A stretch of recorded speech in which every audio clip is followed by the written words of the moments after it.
I'm Reverend Dr. Carla Ryan. Yes, I'm a minister.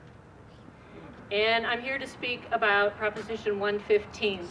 In some places it's called Initiative 120, so read your ballot. Which would limit how long a woman has to have an abortion. I'm here to speak to you about this proposition, this initiative, but perhaps not in the way you might expect. Those who know me best know that my number one value, the principle upon which I base my life, is choice, free will, the right to choose. I believe every human deserves the right to choose for themselves. And I believe with every choice there are consequences, and with every cause there is an effect. So I'm not here to lay judgment on what decision a woman should make when facing an unwanted or an unviable pregnancy, but on the right to choose what to do and when to do it. Currently, the Colorado abortion law has just a few basic points. Abortions can be performed at any time, no time limit. There is no residency requirements, and there are no mandatory waiting periods.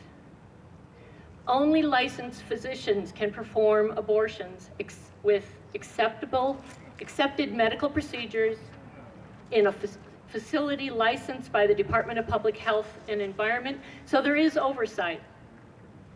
A woman does not require spousal consent, which means a married woman can get an abortion without telling her spouse. Females under 18 and not emancipated do need the permission of a parent, guardian, or relative if they live with one prior to the procedure, or there must be court approval. Colorado, if you're wondering why this keeps coming up, Colorado voters have had to defend women's abortion rights, the right to choose, on ballot issues 3 times in the last 12 years. Enough already. Proposition 115 is about, well, the one that they're presenting on the ballot now is about prohibiting such terminations at 22 weeks of what the doctor determines is the gestational period, how many weeks a woman's been pregnant. Not 22 weeks and 1 day, 22 weeks. And the only exception in this proposal, this initiative, is to having an abortion. The only exception is if the physician's judgment, it will save the woman's life, rather than forcing her to have an expedited delivery. And if the pregnant woman's life is threatened by various life-endangering physical conditions only. Please read the full proposal yourself. And in this new proposed initiative, there are no exceptions listed for pregnancy cases caused by rape or incest or human trafficking or domestic violence. And there are no exceptions regarding the age relating to a young girl who might be the victim of such tragedies. We don't need another law to regulate the time period for making a decision. We need to vote no on Proposition 115. And I want to give you some background on this just briefly.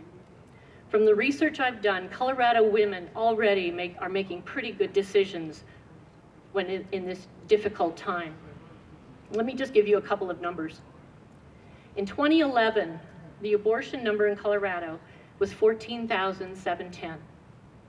6 years later, 2017, it went down to 12,390. And last year, in 2019, it was at 9,002. That's down over 5,700 cases per year in an 8-year period. And the numbers are going down without any additional legislation.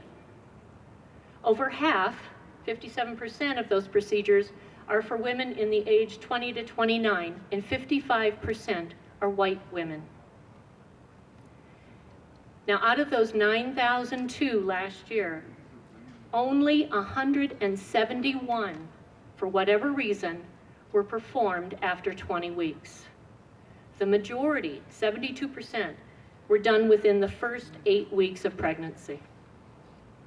The overwhelming majority of women are perfectly capable of making this difficult choice without another law to get in their way. Abortion numbers are going down, especially in Colorado, because access to birth control is going up.